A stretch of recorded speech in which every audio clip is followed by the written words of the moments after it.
Nascut a una família del poble de Castelló de Rugat, el jove guitarrista Ausiàs Parejo segueix sumant premis a la seva carrera musical. Fill del reconegut guitarrista Rubén Parejo, Ausiàs ha guanyat recentment el primer premi en la categoria Jove Promesa al Festival Internacional de Guitarra de Petrer. Va participar 5 o 6 persones. La veritat és que tots tenien molt bon nivell. No hi havia tantes persones com altres anys, però el nivell no ha caigut. Des de ben menut, Ausiàs ha escoltat a casa la música de les cordes de la guitarra del seu pare, que amb tota una vida d'experiència musical és el seu màxim referent.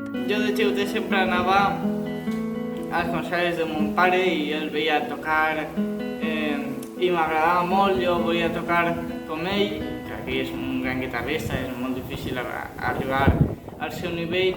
Amant de la música des del bressol, Ausiàs no va tardar en voler aprendre a tocar l'instrument.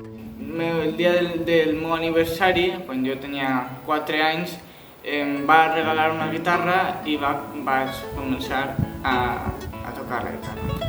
De la mà del seu pare s'inicien els estudis de guitarra fins a dia d'avui, donant-se a conèixer en reconeguts festivals i concursos nacionals i internacionals, i els premis i reconeixements no tarden en aplegar quan només és un xiquet de 8 anys i guanya el concurs infantil José Luis Lopetegui de Barcelona.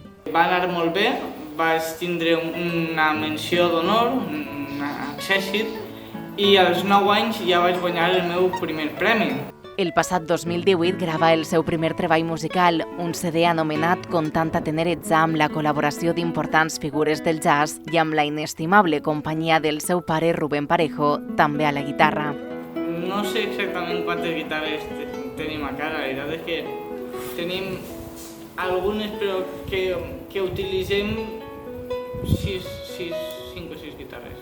Amb 14 anys, Ausiàs Parejo no segueix modes i encara que és un jove com altre qualsevol de la seva edat, no comparteix amb els seus amics les influències musicals urbanes del moment.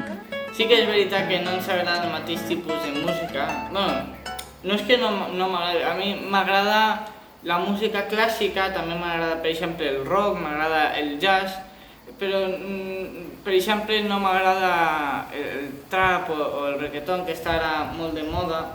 Enguany, a causa de la pandèmia i dels rebrots sorgits en les últimes setmanes, Ausiàs no podrà participar en un dels festivals internacionals que esperava amb més il·lusió, el Tàrrega de Benicàssim. Tot i això, prompte arribaran nous projectes per al jove de Castelló de Rugat. Aquest mes que ve tinc diversos concerts i també un concurs en Gandia, en un festival de guitarra que hi ha allí. Ausiàs espera reprendre l'activitat musical amb concerts i actuacions que han sigut aplaçades per la Covid-19, per a que el seu públic torni a escoltar el so de la música en directe i gaudisca de la mateixa emoció que a ell li provoca acaronar la guitarra, com sols un Parejo sap fer.